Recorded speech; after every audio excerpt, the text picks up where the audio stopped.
दयानंद ने किया क्या, आर्य समाज ने किया क्या।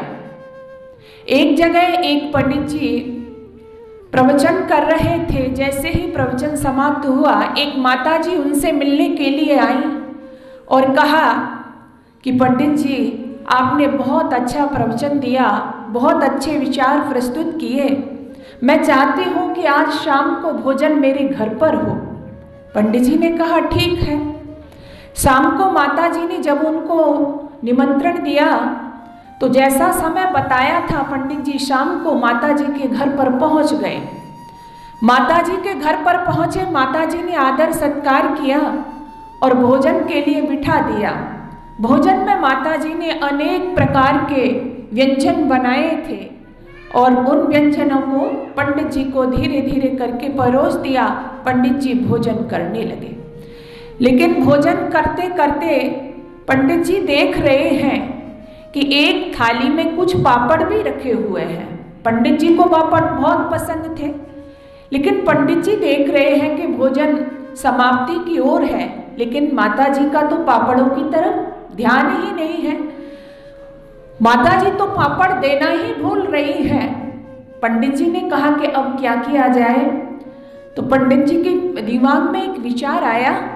पंडित जी ने कहा कि माता जी, अभी मैं जैसे ही आपके घर पर आ रहा था तो ये समझो मैं आ ही गया हूँ। माता जी ने कहा ऐसा क्या हो गया। बोले समझो बच गया, मैं नहीं तो नहीं आ पाता। माता जी ने कहा कि ऐसा क्या हो गया। बोले पूछो ही मत, जैसे ही मैं आ रहा था रास्ते में एक बहुत भयंकर सांप मेरे पास में आ गया। सांप मुझे दिखाई दिया तो माता जी घबरा गई। माता जी ने कहा अच्छा, कहीं आपको काटा तो नहीं। बोले ना, थोड़ी सी दूरी पे था। कि कितनी दूरी पे? कि ये समझ लो जहां से आपके पापड़ रखे हुए हैं, इतनी दूरी पे था।